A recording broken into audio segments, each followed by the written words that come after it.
Socrates ഇങ്ങനെ പറഞ്ഞിട്ടുണ്ട്, നിങ്ങൾ എന്തായി തീരാൻ ആഗ്രഹിക്കുന്നുവോ അതിനുവേണ്ടി പരിശ്രമിക്കുമ്പോൾ നിങ്ങൾ വിജയിക്കുന്നു. ദാരിദ്ര്യത്തിന്റെ വറചട്ടിയിൽ കിടന്ന് പൊള്ളിയവനായിരുന്നു ഡെയ്ൻ കാർണിഗി. കുട്ടിക്കാലത്ത് ഒരു നേരത്തെ ഭക്ഷണത്തിനു വേണ്ടി അവൻ കൊതിച്ചിട്ടുണ്ട്. പലപ്പോഴും തന്റെ വീട്ടിനടുത്തുള്ള ആപ്പിൾ തോട്ടത്തിൽ നിന്നും ആപ്പിൾ മോഷ്ടിച്ച് കഴിച്ചായിരുന്നു അവൻ തന്റെ വിശപ്പടക്കിയിരുന്നത്. ഒരിക്കൽ താൻ ആപ്പിൾ മരത്തിന്റെ മുകളിലിരുന്ന് ആപ്പിൾ ഭക്ഷിച്ചുകൊണ്ടിരിക്കുമ്പോൾ തോട്ടത്തിന്റെ ഉടമ അവനെ കണ്ടു. കോപാകുലനായ അദ്ദേഹം തന്റെ നായ്ക്കളെ അഴിച്ചുവിട്ടു. ഈ നായ്ക്കൾ അദ്ദേഹത്തിന് മുന്നിലേക്ക് പാഞ്ഞെടുത്തു. നായ്ക്കൾ തന്റെ അടുത്തേക്ക് പാഞ്ഞെടുക്കുന്നത് കണ്ട ഡെയ്ൻ കാർണിഗി പെട്ടെന്ന് തന്നെ ആപ്പിൾ മരത്തിൽ നിന്നും താഴെ ഇറങ്ങി ജീവനും കൊണ്ടോടി. അന്ന് അവൻ തന്റെ മനസ്സിൽ ഒരു ശപഥം ചെയ്തു, ഒരിക്കൽ ഞാൻ ഈ ആപ്പിൾ തോട്ടം സ്വന്തമാക്കും. പിന്നീട് അദ്ദേഹം അമേരിക്കയിലേക്ക് കുടിയേറി പാർത്തു. അവിടെ ഒരു ഇരുമ്പ് ഫാക്ടറിയിൽ ഒരു സാധാരണ തൊഴിലാളിയായി ജോലിയിൽ പ്രവേശിച്ചു.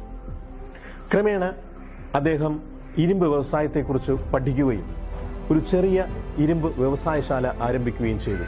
എന്നാൽ അത് വളരെ വിജയമായി തീർന്നു. പിന്നത്തേതിൽ അദ്ദേഹം ഈ ഇരുമ്പ് വ്യവസായശാലയിലൂടെ അതിസമ്പന്നനായി മാറി. ആ ഫാക്ടറി വളരെ വേഗത്തിൽ തന്നെ വളർന്നു. അങ്ങനെ ലോകത്തിലെ ഏറ്റവും വലിയ ഇരുമ്പ് വ്യവസായിയായി അദ്ദേഹം മാറുകയും കോടികൾ സമ്പാദിക്കുകയും ചെയ്തു. ബാല്യത്തിൽ മനസ്സിൽ കുറിച്ചിട്ടതുപോലെ അവൻ ആ ആപ്പിൾ തോട്ടം സ്വന്തമാക്കുകയും ചെയ്തു. ബാല്യത്തിൽ ഒരു നേരത്തെ അരവയർ നിറയ്ക്കുന്നതിനു വേണ്ടി മോഷണം നടത്തേണ്ടി വന്ന ഡെയ്ൻ കാർണിഗിയായിരുന്നു 1920കളിലെ ലോകത്തിലെ ഏറ്റവും വലിയ സമ്പന്നൻ. ഇവിടെയാണ് സോക്രട്ടീസ് പറഞ്ഞ വാക്കുകളുടെ പ്രാധാന്യം. നിങ്ങൾ എന്തായി തീരണമെന്ന് ആഗ്രഹിക്കുന്നുവോ അതിനുവേണ്ടി പരിശ്രമിക്കുമ്പോൾ നിങ്ങൾ വിജയിക്കുന്നു. നിങ്ങളുടെ മുന്നിൽ ഒരു ലക്ഷ്യമുണ്ട് എങ്കിൽ ആ ലക്ഷ്യം കൈപ്പിടിയിൽ ഒതുക്കുവാനുള്ള അഗാധമായ ആഗ്രഹം നിങ്ങളുടെ ഉള്ളിലുണ്ടെങ്കിൽ നിങ്ങൾക്ക് തീർച്ചയായും ഡെയ്ൻ കാർണിഗിയെ പോലെ ഒരു വിജയിച്ച മനുഷ്യനായി തീരുവാൻ നിങ്ങൾക്ക് സാധിക്കും. ഈ ഡെയ്ൻ കാർണിഗിയെ പോലെ ഒരു ലക്ഷ്യം നിറവേറ്റിയ വ്യക്തിയായി മാറുവാൻ നിങ്ങൾക്ക് സാധിക്കട്ടെ.